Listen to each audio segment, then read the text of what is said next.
Alors, notre propos, il va porter sur la parashat Nasso. Dans la parashat Nasso, il y a deux passages qui se juxtaposent. C'est la paracha de la Sota, ouais, qui est une femme qu'on soupçonne d'adultère, et la paracha du Nazir, celui qui va se remettre en cause. Ouais, le Nazir, c'est ce qu'on appelle quelqu'un qui est capable d'avoir une conscience de ce qui se passe et d'être capable de se remettre en cause et d'éviter que les téléphones sonnent pendant les cours. Mais non. Donc là, c'est quoi la Sota? La Sota, c'est une femme qu'on soupçonne d'adultère. Ouais, c'est-à-dire elle a certainement eu des problèmes avec son mari ou quoi que ce soit. Donc la Gemara dans Sota d'expliquer qu'au départ, son mari fait un kinouï, ça veut dire qu'elle a été soupçonnée de parler avec quelqu'un donc devant témoin. Et donc là, il la prévient d'éviter de parler avec cet homme. Et deuxième chose, c'est carrément, elle s'isole. Et à partir de ce moment-là, elle a un statut particulier qui est un statut de sota. Voilà. Et sur ce, la paracha conclut en disant que cette femme, qu'est-ce qu'on va devoir faire? On va lui dire, écoute, c'est simple, ou tu avoues ta faute, et à ce moment-là, tu seras épargné. Bon, évidemment, tu vas pouvoir, elle divorcera, elle vivra sa vie. Soit on va être obligé d'écrire la paracha, le passage qui est de la sota, d'écrire le nom d'Hachem, on sera obligé d'effacer dans l'eau le nom d'Hachem pour ensuite valider ou invalider son adultère. Et donc, et c'est important parce que ici, on lui donne le choix. C'est marrant parce qu'elle a un choix entre sauver sa vie, ouais, et avouer sa faute, ou bien carrément périr, quoi. Ça veut dire que c'est pas facile d'avouer. C'est-à-dire dans cette situation-là, elle est dans un conflit intérieur qui est très fort. Soit elle dit la vérité, soit elle ment, et on est capable de mentir dans cette situation-là. Et donc Peut-être elle espère que finalement on ne fera pas. Elle ne peut pas espérer puisque c'est la condition, ça fait partie des conditions. C'est intéressant de voir combien c'est compliqué d'avouer ses erreurs. C'est-à-dire combien c'est compliqué jusqu'à quelque part des fois préférer mourir entre guillemets que d'avouer ses erreurs. C'est foudroyant comme principe. Et donc, qu'est-ce qu'on apprendra? Donc, ça fait partie de la nature humaine. Ça veut dire que c'est très dur d'avouer ses erreurs.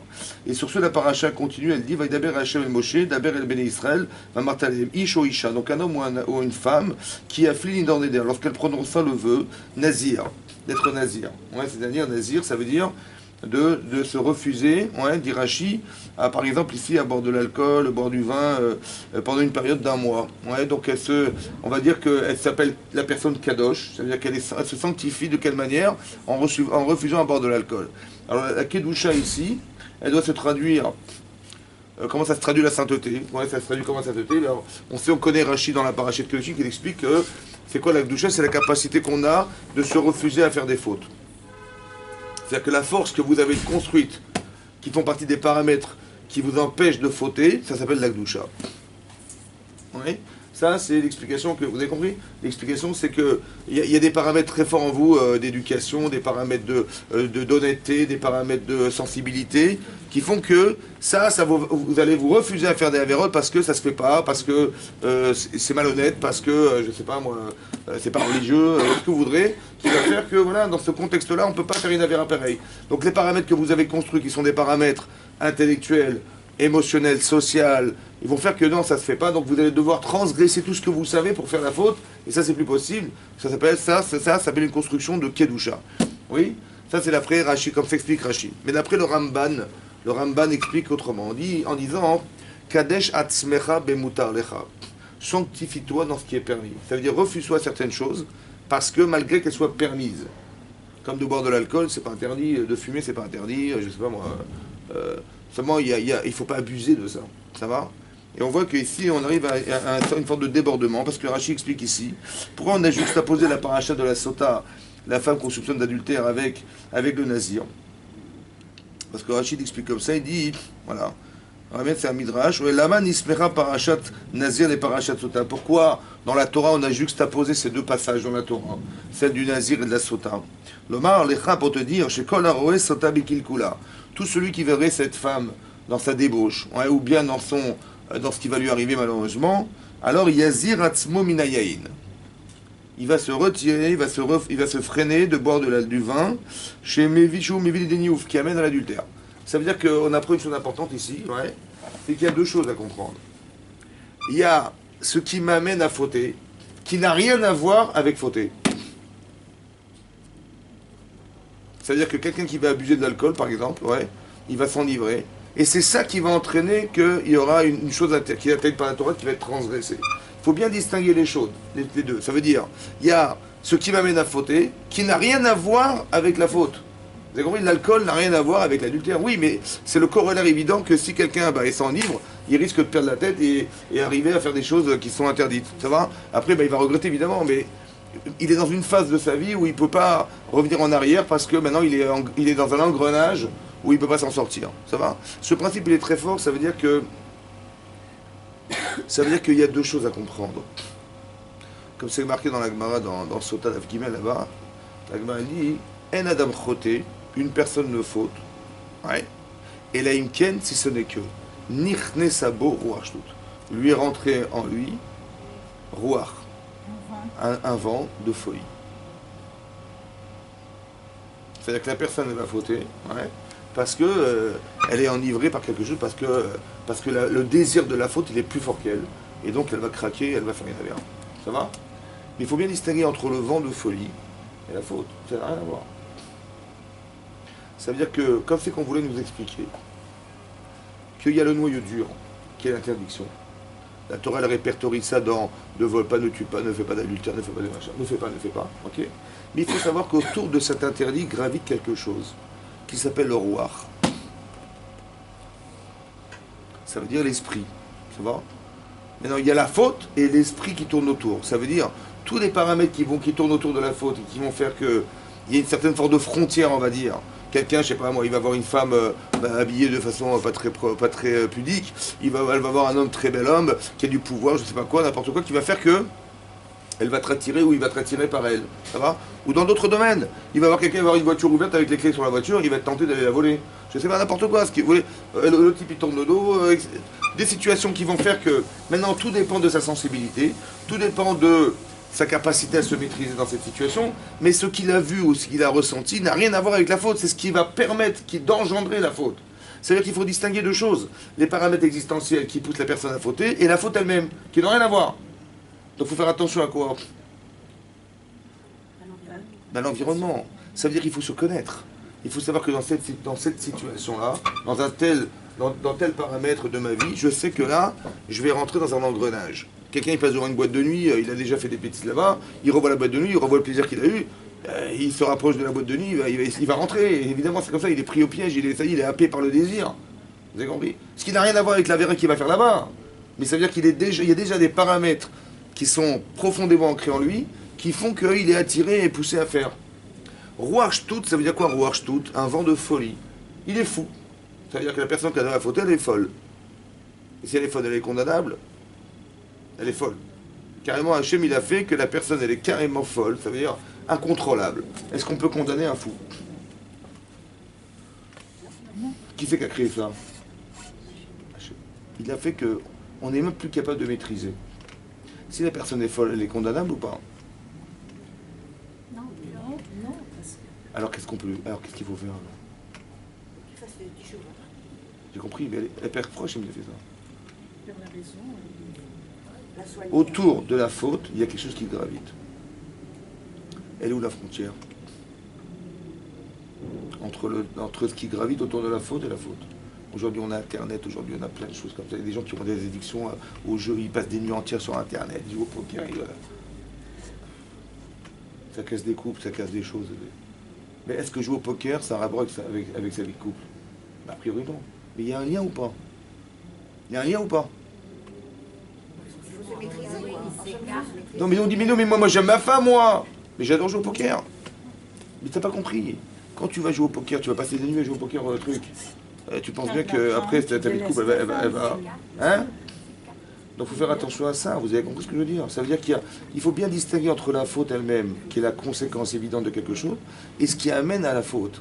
Ça aussi, il faut maîtriser, il faut faire attention à ça.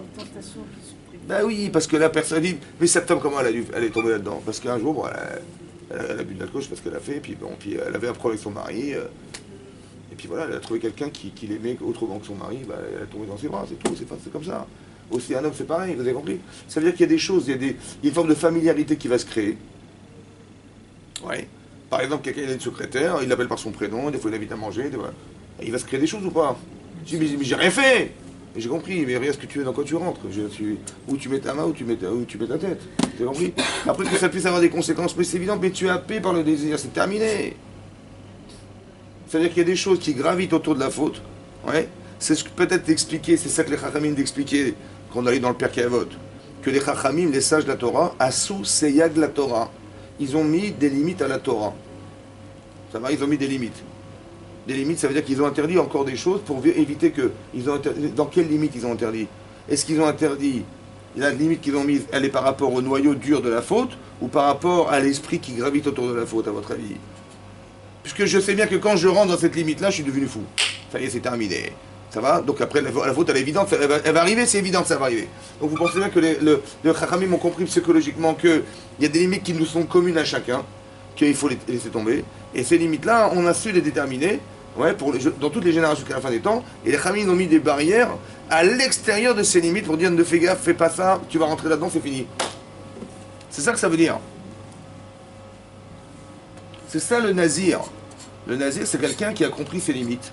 Il a compris qu'il est fragile. Il y a marqué Kol Haroé Sota. Tout celui qui voit,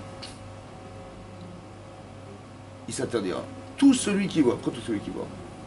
Parce que si tu l'as vu, et que ça t'a touché, que ça te concerne. Ça t'a touché. Tu as senti que tu aurais pu être à sa place, tu aurais fait la même erreur. Tu dis, mais moi, à sa place, j'aurais fait la même erreur. Si tu dis ça, ça veut dire que tu es concerné par ce problème. Alors il faut que tu t'éloignes. Ça veut dire que quoi? Des fois, ça veut dire que quand on est arrivé à un tel niveau où on sait que ça n'est plus contrôlable, ouais, on ne peut pas dire, mais c'est pas de ma faute. Ah oui, c'est plus de ma faute, parce que maintenant c'est incontrôlable. C'est pas de ma faute. Si, il fallait savoir connaître la limite. La faute, elle n'est pas dans... Après faire la vera, la faute, c'est évident qu'il va la faire. Le problème, c'est est-ce que tu as eu l'intelligence de mesurer à partir de quand tu peux t'arrêter et quand tu peux continuer. Parce que si tu sais que tu vas franchir la frontière et après c'est fini, tu vas déborder, tu le sais que c'est comme ça. Donc il faut que tu aies l'intelligence de reconnaître que ces paramètres-là, ce sont des paramètres dangereux pour toi. C'est vrai. Et là, il faut savoir mettre des limites en disant je me refuse. Parce que tu vas rentrer dans un jeu où après tu pourras plus t'en sortir. C'est comme ça. Ça va, c'est tellement puissant, et c'est tellement fort, et c'est tellement absorbant. Il y a des gens qui ont des addictions au jeu, par exemple. Il y a des gens qui se ruinent au jeu. C'est incroyable, mais c'est comme ça. Moi j'ai connu un couple, une femme est venue me voir, elle m'a dit voilà mon mari, il va au casino, il dépense tout son salaire.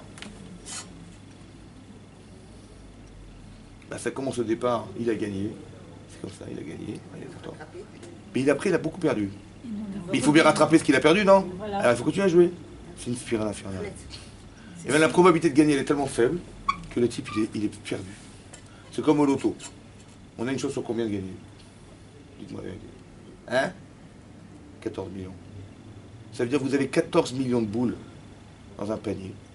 Et vous allez tirer le bon numéro ou pas? On ne sait jamais. Hein. La chance. 14 millions. La probabilité que vous ayez gagné, elle est possible ou pas? Elle est logique? Eh bien les gens ils jouent quand même. Ça veut dire qu'ils ont une chance sur 14 millions, ils ont fait. Parce qu'il y a des gens qui gagnent, alors nous aussi on va gagner. Mais c'est incohérent, vous comprenez que c'est pas possible. On peut se maîtriser. Comment? Mais il y a des gens qui dépensent tout leur argent là-dedans. Parce qu'ils ont une addiction, mais oui, mais d'où elle vient? Parce que j'ai envie de gagner. Et c'est facile. Et si je gagne, vous imaginez, j'arrête de travailler. Voilà, j'arrête de travailler, je suis tranquille. Mais tu vas t'arrêter de travailler, mais qu'est-ce que tu vas faire de ta vie? C'est ça que les gens ne comprennent pas. Les gens disent, ouais, j'attends la retraite. Ah, j'ai la retraite, encore 2 ans, après c'est bon. Et après, qu'est-ce que tu vas faire? Bah, après, qu'est-ce qu'on va faire? Mais vous rigolez, mais on va voyager avec ma femme, on va faire des trucs. Comme si ils allaient faire le tour de la terre entière. Ils sont fous, les gens. Ça veut dire voir. Ça veut dire, et ils ne se rendent pas compte qu'après, quand tu as une vie organisée où le matin tu vas au travail et tu ressors le soir et tu as des choses, ta vie elle est construite ou pas? Elle est remplie ou pas? Oui. Mais là, c'est toi qui vas la remplir, il n'y a rien à faire. C'est comme ça dans ta télé. J'espérais la retraite, mais c'est une catastrophe. Et après, les gens, ils arrivent à la retraite et ils espèrent qu'une chose, c'est retrouver du travail. Et c'est pas grave, je suis bénévole. Mais laissez-moi faire quelque chose de ma vie. Vous avez compris? C'est exactement la vérité. On ne peut pas rester inactif, c'est impossible. C'est que les gens rêvent de ne rien faire, et quand ils font plus rien, ça dure 1 mois, 2 mois, 3 mois, et après ils disent c'est quoi cette vie là? Il faut remplir sa vie, mais c'est compliqué. C'est ça le plus dur. Mais bien sûr que c'est ça le plus compliqué. Et les gens n'espèrent qu'une chose, c'est d'avoir du temps, et quand ils l'ont, ils ne savent plus quoi faire avec. Parce qu'ils n'ont pas préparé à l'avance. Exactement, ça n'a pas été réfléchi au départ. Mais non, vous avez compris, ça veut dire qu'il faut faire attention à ces deux choses-là. C'est ça peut-être la notion du nazir. Le nazir, c'est quelqu'un qui est capable de comprendre qu'il y a des limites à ne pas franchir. Et lorsqu'on les franchit, après, chacun avec ses paramètres personnels, hein, vous savez, c'est comme ça. Hein. Ouais, on sait pertinemment que on est tombé une fois dans le panneau, on sait que c'est dangereux. Ça va? Donc il faut faire attention. Ça veut dire que, quelquefois, il ne faut pas rentrer dans la confrontation. Tu dis, ouais, c'est pas grave, je vais y arriver. Et puis c'est ça la vie, il faut être fort dans sa tête, il faut être fort dans ses principes. Eh ben, je rentre dans l'épreuve et puis on verra bien. Ça va? Si on dit qu'on est choté, si les Chachamim on dit qu'il est choté, c'est des mots qui sont forts quand même. Hein. Choté, fou, ça veut dire qu'il est fou. Ça veut dire qu'il ne peut pas réfléchir.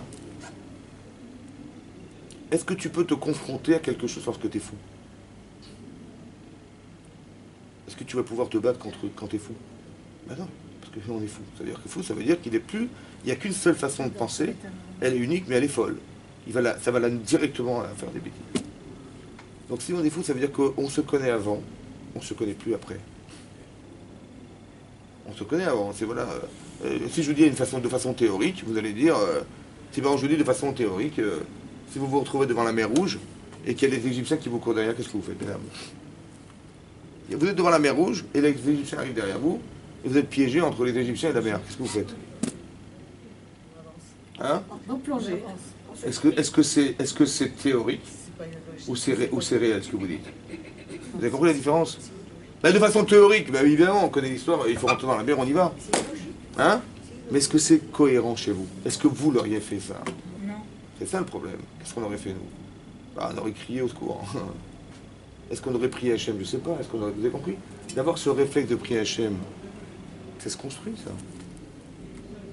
De façon théorique, bien sûr qu'on aurait prié Hachem, on aurait fait. Et quand on voit les galops des chevaux qui arrivent et tout ça, on voit les gens arriver avec des armes et on n'est pas des guerriers, nous on est des simples esclaves. Et on voit la mer devant à perte de vue, on est bloqué entre la mer, le désert et les Égyptiens. Comment on va réagir à ça? Vous avez compris? Ça veut dire qu'on n'est des fois pas dans la confrontation, parce que c'est pas possible. Par contre, il faut arriver à échapper aux situations. Ça, c'est une mitzvah. Que quelquefois, on croit que c'est se trahir que d'échapper. Ouais. Mais je connais ma faiblesse. Surtout, je sais que quand je vais rentrer dans cet engrenage, je m'en sors pas. Alors, qu'est-ce qu'il vous veut? Eh bien, il faut se sauver. C'est incroyable. Comment? C'est ce que je vous explique. Je sais que là, je vais tomber dans un panneau. Alors, je me sauve. D'où on apprend ça? Que des fois, la mitzvah, c'est pas de se confronter à Chadusha, c'est de se sauver. C'est marqué il y a un passage qu'on lit dans le Hallel, qu'on a lu pendant Shavuot. Le Hallel, on l'a lu à Shavuot. C'est marqué là-bas, c'est marqué dans le Hallel, Ra'a Ayam Vayanos. Elle a vu la mer, Vayanos. Et elle s'est sauvée. Elle s'est écartée. À quel moment de l'histoire elle s'est sauvée? Quand on a dû traverser la mer Rouge. Demande le Midrash Rabban en Teilim. Il y a un Midrash Rabban en Teilim qui pose la question suivante. Elle a vu, dit David Ameller, elle a vu la mer et elle s'est écartée pour laisser passer les d'Israël. Elle a vu la mer et elle s'est écartée. Elle a vu quoi? Ouais, Maratayam. Qu'est-ce qu'elle a vu la mer? Alors le Midrash elle dit qu'elle a vu le tombeau de Yosef. Ça veut dire quoi qu'elle a vu le tombeau de Yosef? Ça veut dire que par le mérite de Yosef, la mer s'est ouverte. Quel mérite? Ben, le mérite que quand il a été confronté à la femme de Potiphar, Il a résisté à la tentation. il a résisté à la tentation. Il est marqué Vayanos, Vayetzer Hutza.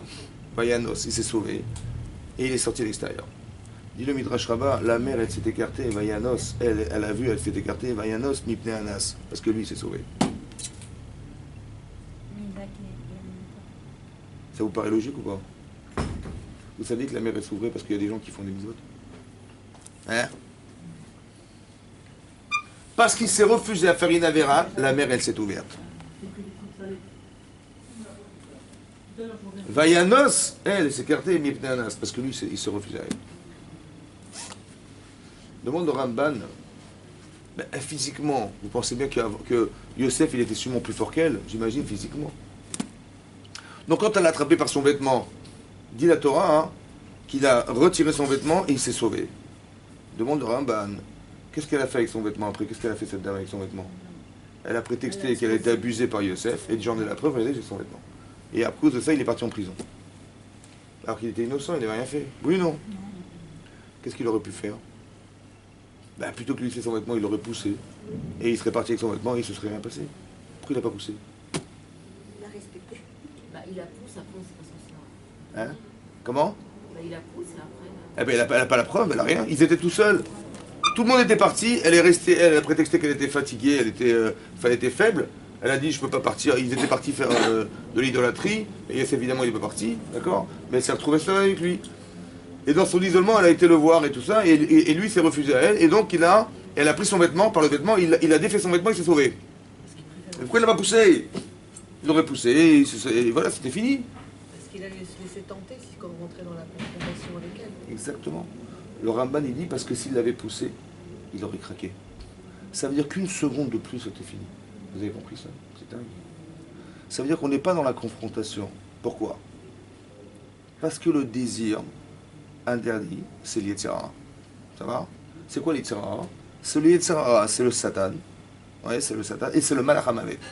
Malach Hamavet, c'est l'ange de la mort. C'est un ange. Est-ce qu'on peut se battre contre un ange? Non. Ça veut dire que le désir, il vient, il est divin, le désir. C'est-à-dire qu'il vient d'un ange. Est-ce que moi j'ai les forces de me battre contre un ange? Je ne peux pas.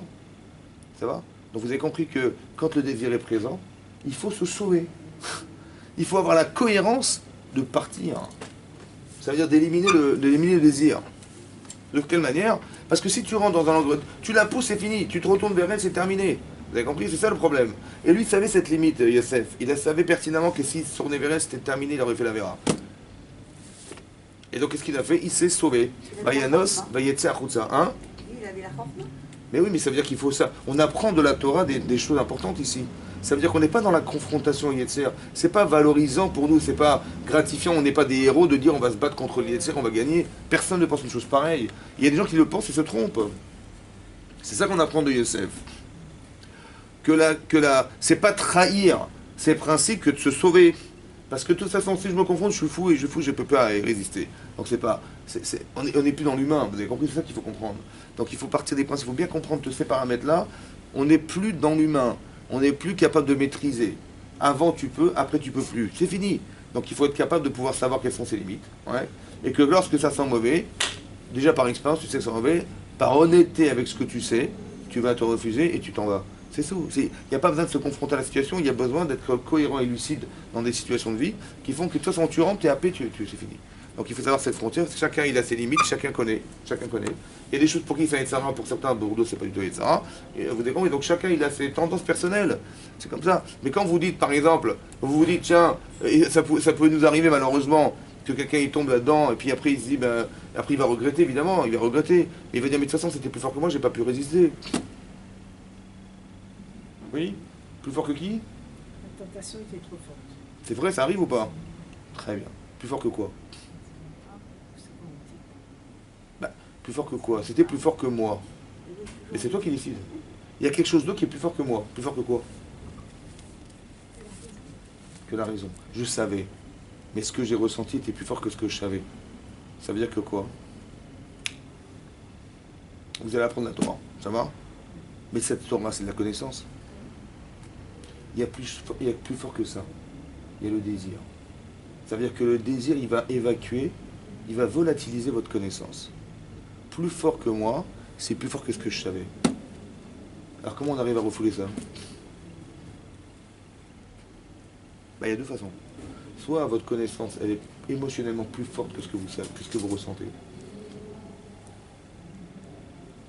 La connaissance de la Torah émotionnellement plus forte que ce que vous êtes tenté. Soit, hein, si on est trop faible, alors on se sauve. Vous avez compris? Parce qu'il n'y a qu'une émotion qui va refouler une émotion.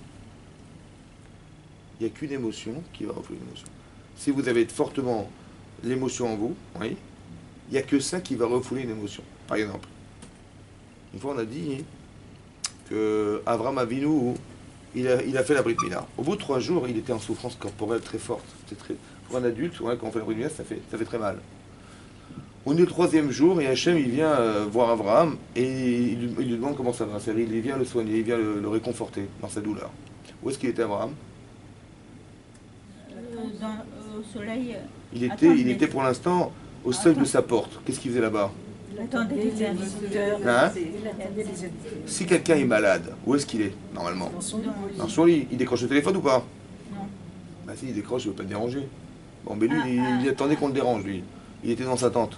Il était dans sa tente, il attendait de faire l'hospitalité. C'est normal ça? Bon. Après, qu'est-ce qui se passe? Hachem, il voit qu'il est souffrant, il dit, mais il ne faut pas qu'il reçoive des gens, il est malade, Abraham, il est malade, il est souffrant. Qu'est-ce que fait Hachem? Il envoie des anges. Avant d'envoyer les anges, qu'est-ce qu'il a fait Hachem? Il y a marqué dans le texte.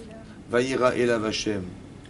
Hachem lui est apparu, Bélon et Mamré, Véhou Yoshev, et il était assis, Kechom Hayom, à la chaleur du jour. Pourquoi il a fait chaud ce jour-là? Razak. Une chaleur torride. C'est un bon truc ou pas? C'est normal ça? Il est malade, et Hachem il lui rajoute une chaleur 70 degrés. C'est normal ou c'est logique chez vous ou pas? Pourquoi faire? Pour dissuader. Pour pas que les gens sortent de chez eux et viennent déranger Abraham. C'est beau, c'est logique ou pas? Vous pouvez pas trouver autre chose? Je sais pas, moi, ils aillent jouer au foot, je sais pas. Il y a un bon film à la télévision. C'est normal ou pas? C'est pas une souffrance supplémentaire. Hein? Ils sont quand même venus, nous, les hommes. Pour l'instant, il n'y a pas d'ange. Bon.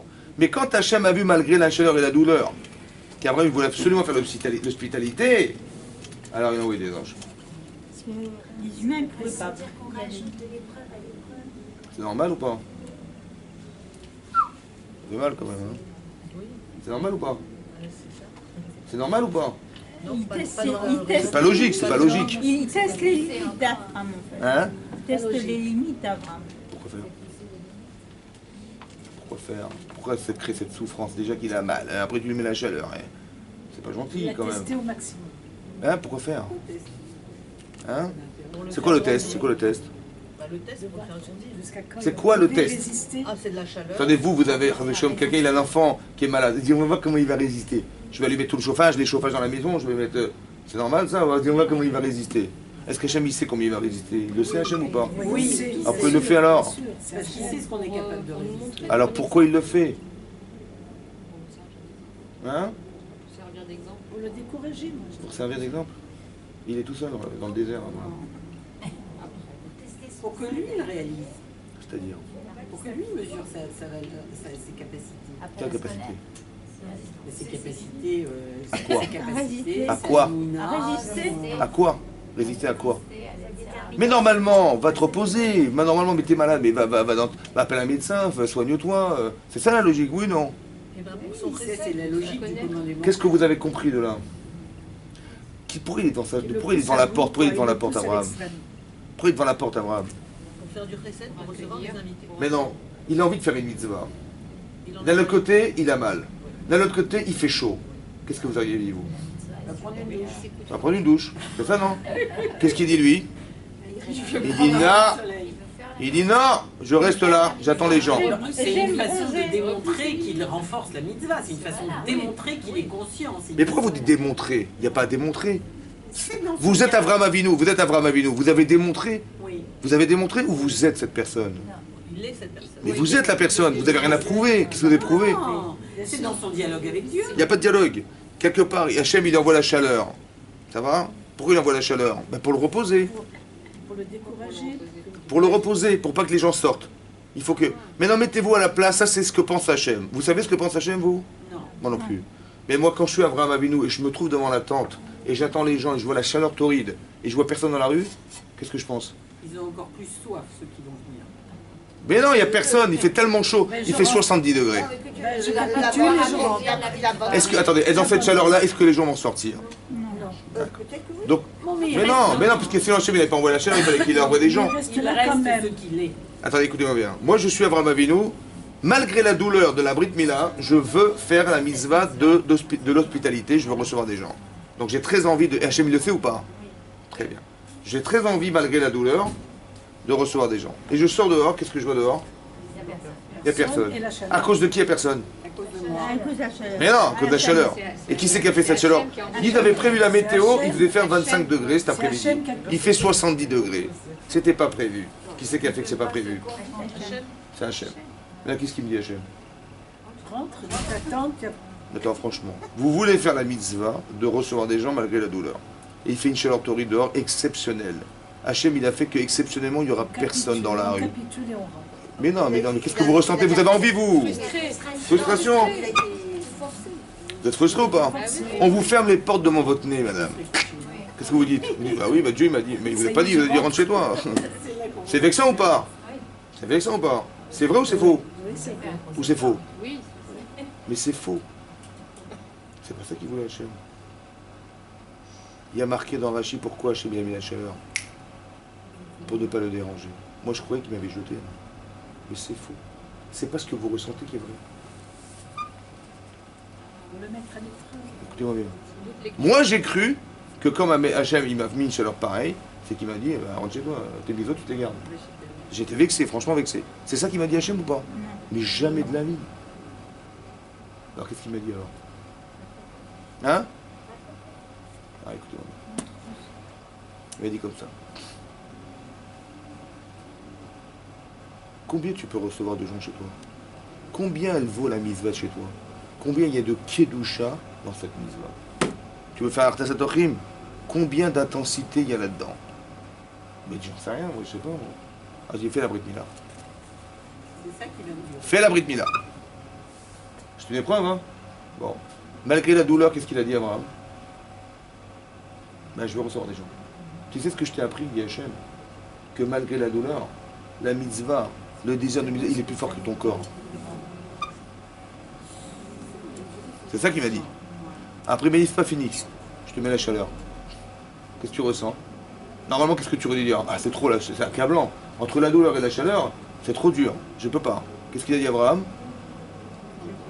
Il est en train d'attendre des gens malgré la douleur et la chaleur. Ça veut dire que l'intensité de la mitzvah, elle est plus forte que quoi? Elle est plus forte que lui. Elle est plus forte que lui à l'inverse de ce qu'on est tout à l'heure. Tout à l'heure, j'ai mis le Tsahara, il est plus fort que moi, j'ai pas pu résister. C'était plus fort que moi, c'est plus fort que quoi? Que ce que je savais. Mais là, tu vois l'inverse. Tu vois que la mitzvah, elle peut être plus forte que les conditions météorologiques à l'extérieur. Elle est même plus forte que ton corps.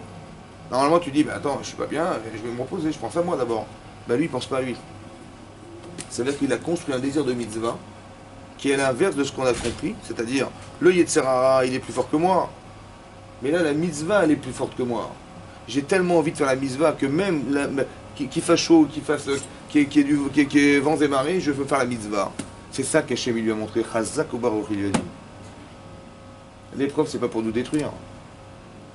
L'épreuve, c'est... Non, c'est pour que vous sachiez. Vous sachiez combien elle vaut chez vous, la mitzvah. Combien vous avez construit des choses dans votre tête. Combien.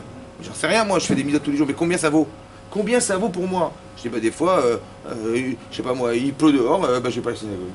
Bon, ça veut dire que la mitzvah, elle vaut moins que la pluie de la synagogue. Elle vaut moins que ça. Ou alors, vous avez compris ce que ça veut dire?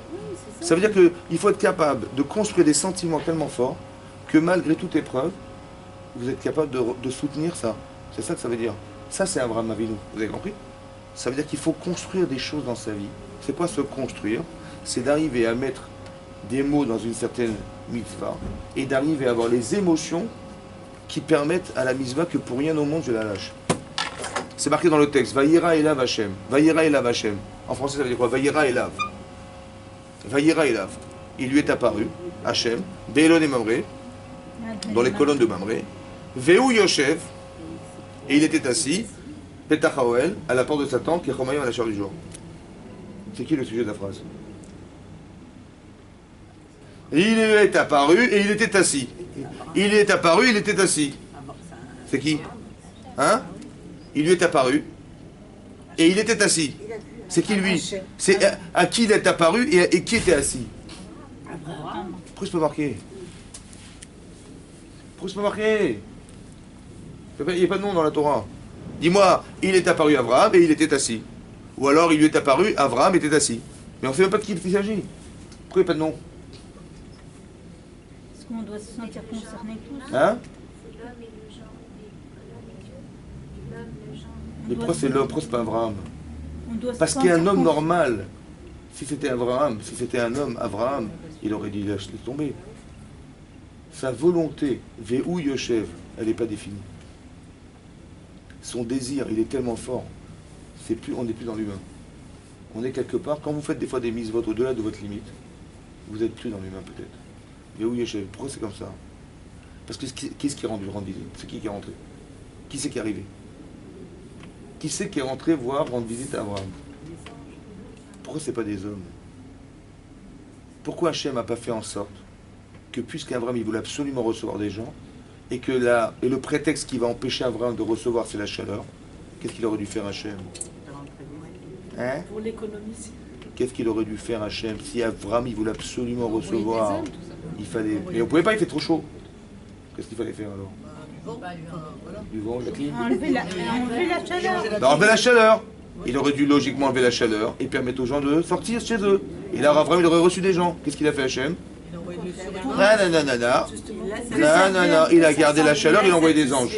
Pourquoi il a envoyé des anges? Il enlève la chaleur et envoie des hommes. Il a envoyé des anges pour qu'ils mangent Bassar Vichalab et qu'au moment de Matan Torah, quand les sages pour Abraham. Parce que Il était au-delà de l'humain. Pourquoi Abraham? Ben voilà, au-delà de l'humain. C'est possible que quand vous vous dépassez, c'est possible qu'en face de vous, ça soit une dimension qui ne soit pas humaine. C'est possible. C'est ça qui a marqué là-bas. Quelqu'un, malgré la douleur et la chaleur, il est capable de faire une mitzvah. C'est pas humain ce qu'il a fait, oui ou non?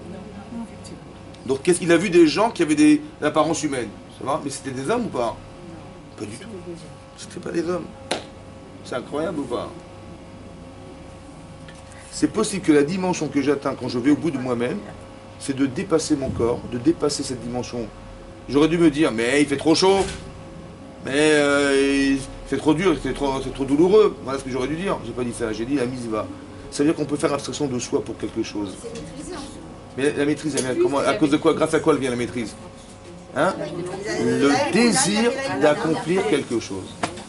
Ça, c'est plus fort que tout. C'est incroyable. On peut construire un désir de mitzvah qui va au-delà d'une forme de limite corporelle.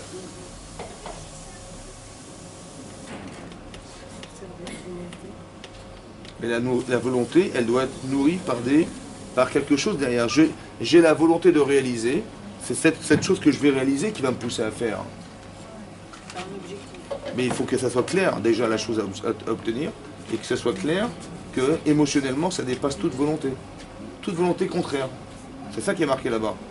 C'est ça qui est marqué là-bas. Que contre toute volonté contraire. Qu'est-ce qu'on a gagné de cette mitzvah qu'il a faite Abraham? Il a donné à manger à des anges. Il leur a donné à manger. Il leur a donné. du lait. Et il leur a donné à manger de la viande. Il leur a donné un peu d'eau. Mais Atmaïm, il les a mis à l'ombre d'un arbre pour les rafraîchir de la chaleur. La Gemara de Rambam dit que Bisrout Shlosha, par le mérite des trois choses qu'a fait Abraham, on a été Zochel Lishlosha. On a été méritant de trois choses dans le désert. La manne, les Anané Kavod et le puits de Myriam. Il a donné à manger à combien de personnes, Abraham? Trois ou pas? 4, ça c'est dans le film, mais dans la vérité, ils étaient combien? Ils étaient 3. Ils étaient 3 anges. Combien de millions de personnes dans le désert? 600 000. Combien? Il y a 600 000 quoi? Et il n'y avait pas de femmes? Si. Il y avait des enfants? 20 ans. Combien de personnes? Les femmes, elles ne devaient pas boire.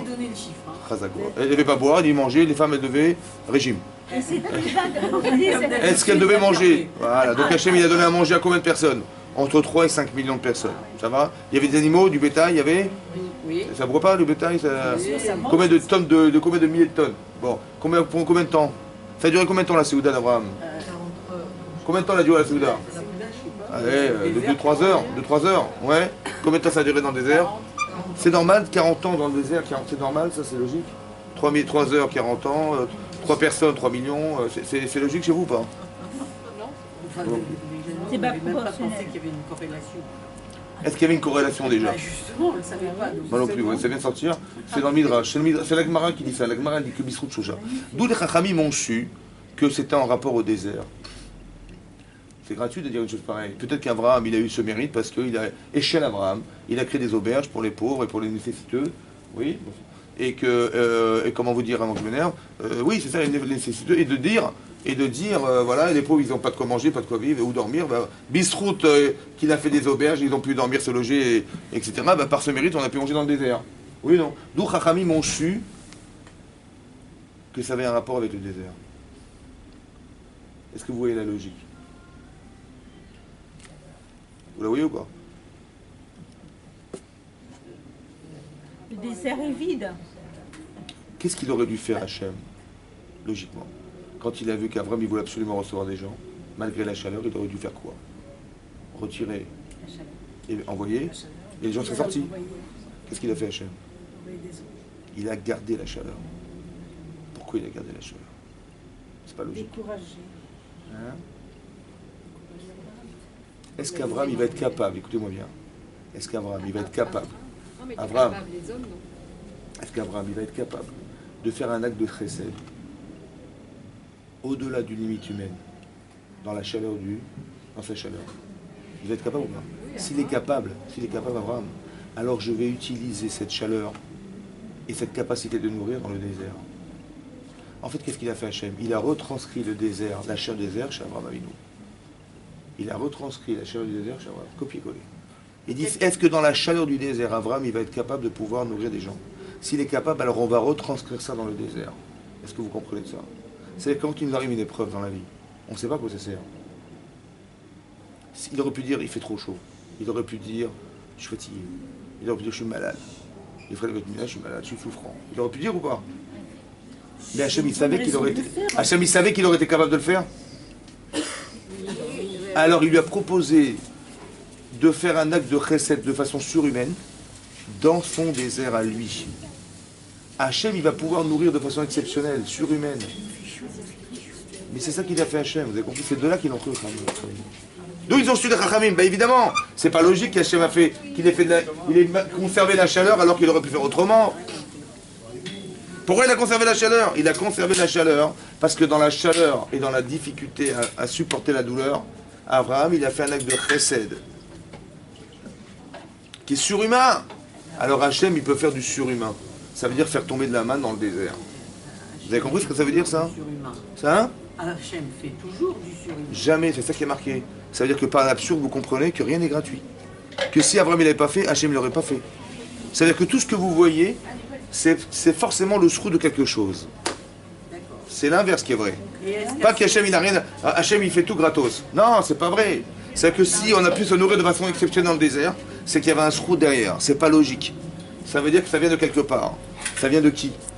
Ça vient d'un homme qui s'appelle Abraham. Est-ce que l'auteur du sroud, il le sait à ce moment-là? Je ne suis pas sûr. C'est pas sûr. Et c'est mieux qu'il ne le sache pas. C'est pourquoi? Parce qu'il va avoir une responsabilité avec Abraham. Non, parce que s'il le sait, il va le faire ou pas? Ah bah bien sûr. Mais à cause de quoi? À cause des 3 millions? Mais non, il faut que tu fasses passer, c'est toi. C'est toi qui as décidé. C'est ça ton srout. Si je vous montrais quand vous aurez une mitzvah, voilà ce que vous allez gagner au Gan Eden. Vous allez faire une mitzvah ou pas? Évidemment. Et si je vous montrais qu'est-ce que fait une lavéra dans le Gan Eden, vous allez les faire la vérote? Mais vous allez faire pourquoi vous n'allez pas les faire? Les vérotes. Et pourquoi vous allez faire des mitzvot? Mais c'est vous, c'est pas vous. Mais non, c'est pas vous. Il faut pas qu'on vous montre. Il faut que vous décidiez par vous-même. C'est pour ça qu'on ne connaît pas le salaire des mitzvot. Exactement, parce que la carotte, c'est pas moi. Il faut que j'ai décidé volontairement de faire. Pas pour la réponse. Vous avez compris ça? Les avérotes, on connaît la sanction. Vous imaginez, mais vous ne la connaissez pas. Comme le salaire, vous connaissez le salaire? Je ne sais pas. Si on savait, on ne ferait pas.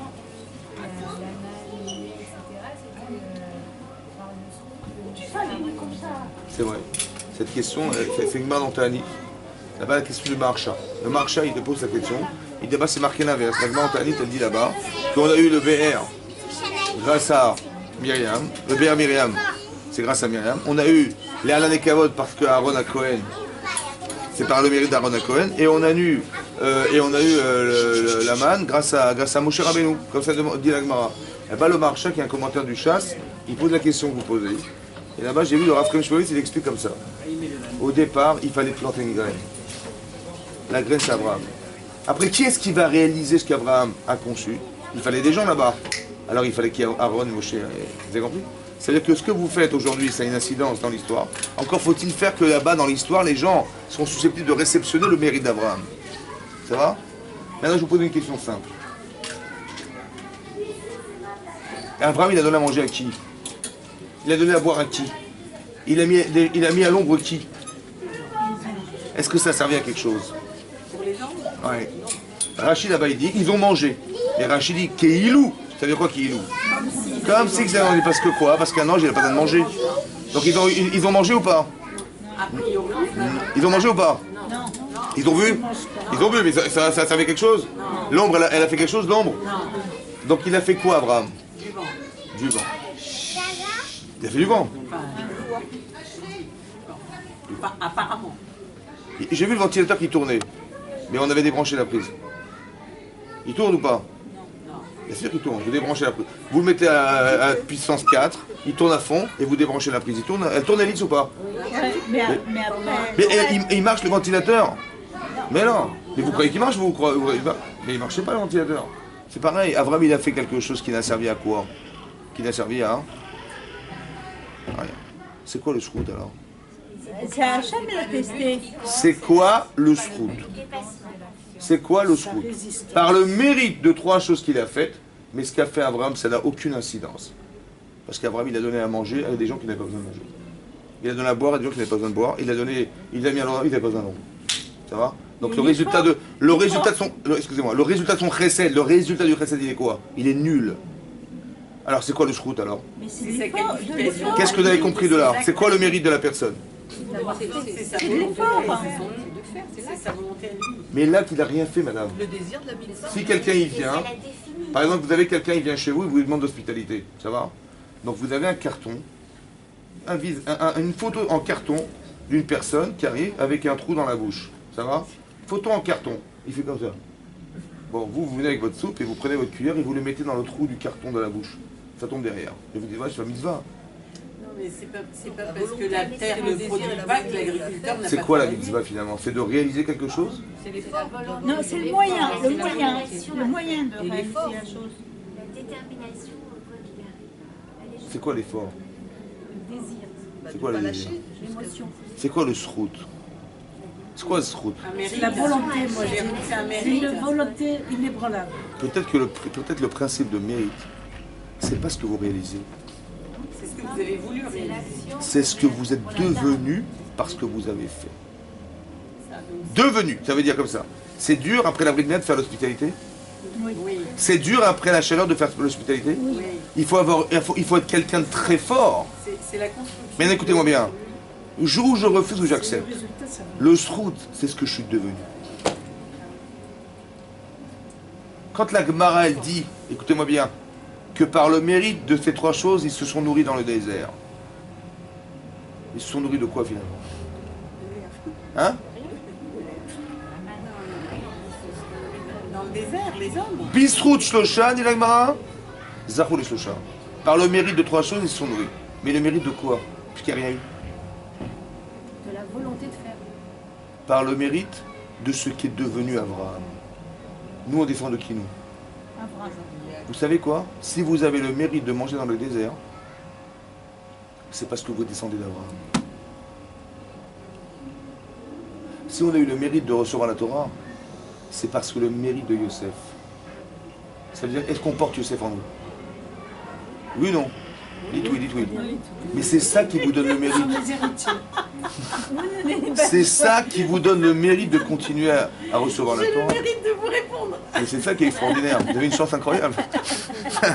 Vous avez compris ou pas? Bistrut Shlosha, ça veut dire que ce qu'Abraham est devenu par la mitzvah qu'il a atteinte, et ben nous, on en est les héritiers. Bistrut Shlosha, Zachou les Shlosha. Tout ça, c'est possible parce qu'on descend d'Abraham. Mais vous avez compris ce que je veux dire? Non, nous, on descend d'Abraham.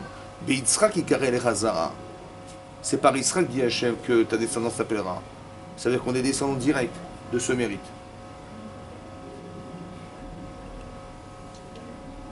Ça veut dire que si on récupère ce mérite, vous avez en vous du Abraham, vous avez en vous du Sarah, vous avez en vous de... C'est ça le Shrut Avot, non? Le mérite des Avot, c'est quoi? Moi j'ai expliqué comme ça, écoutez-moi bien. Zechut, c'est le mérite. C'est quoi la racine de Zechut? Hein?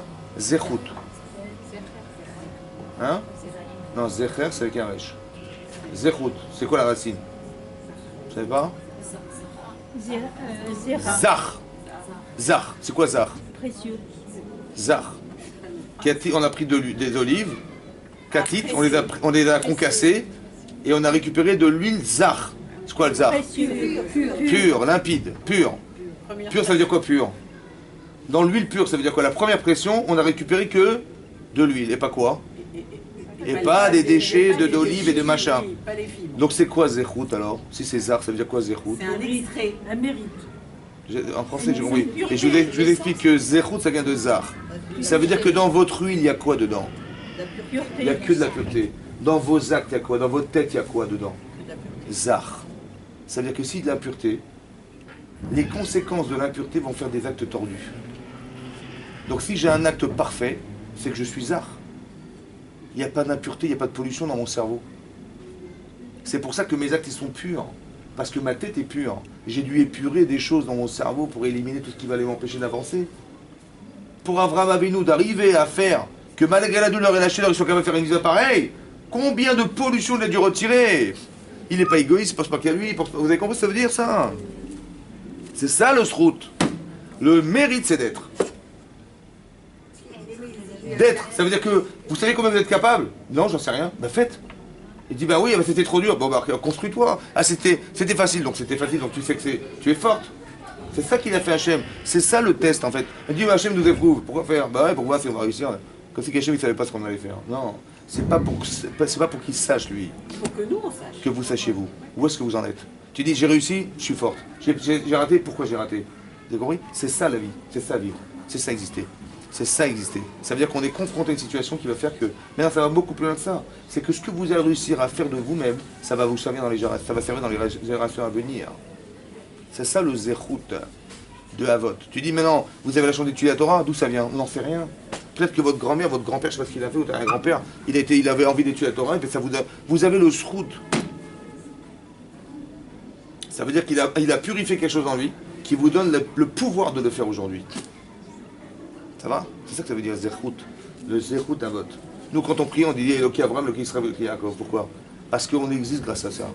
Vous avez de la Rahmanout, vous avez pitié, c'est grâce à Abraham. Vous avez honte de ce que vous faites des fois dans la vie, la honte de faire des choses, parce que vous êtes bien dans votre tête.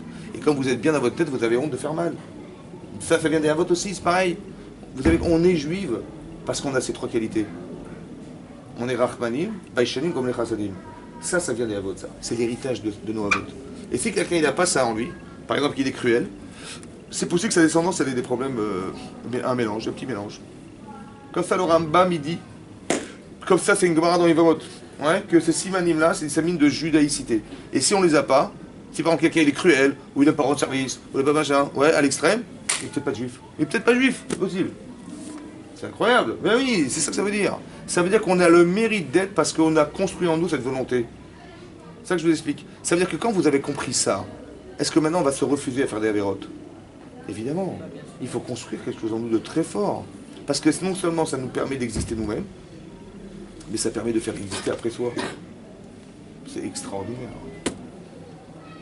C'est ça qui est marqué là-bas. C'est pour ça que Yosef il s'est refusé à elle. Pourquoi? Parce qu'il savait que s'il allait faire une avéra, il allait perdre personnellement, mais il allait faire perdre. Dans les 10 commandements, il n'y a pas un interdit d'adultère dans les 10 commandements.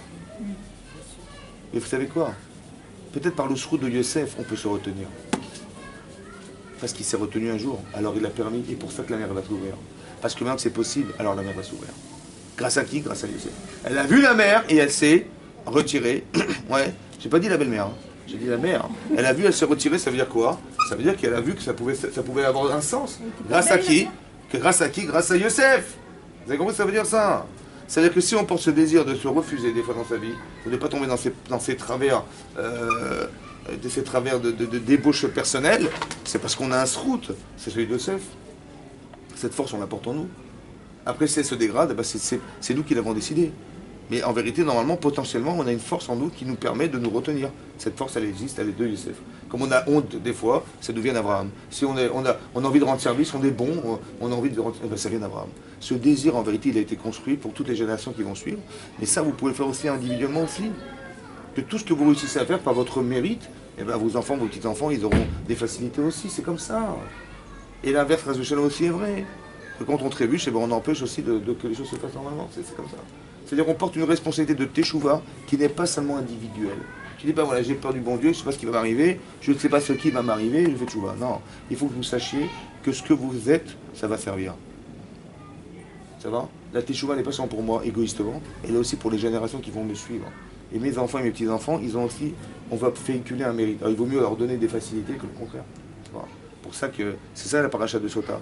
Que tout celui qui voit une sota avec Kilkula, il vaut mieux se refuser à boire du vin. Parce que, en vérité, je vais m'enivrer, je vais devenir fou. À quoi ça sert de rentrer là-dedans? Et je sais que je ne pourrais pas contrôler. Alors je me refuse. Je sais, je connais mes limites. Je sais que de boire de l'alcool, je sais où ça m'amène. Laisse tomber. Tu dis, mais pourtant c'est bon l'alcool, c'est bien, c'est permis de boire de l'alcool, t'as raison, mais si tu te connais et tu sais que tu vas être défaillant, il faut mettre une limite. Ça va? C'est comme la nourriture. Des fois il faut s'arrêter. Comme d'où on sait, quand on se met sur la balance. Hein? C'est là il faut mettre les deux pieds ou un seul? Et il faut mettre les deux. C'est là le problème. Donc il faut savoir s'arrêter. Chazako Baruch. Chazako Baruch.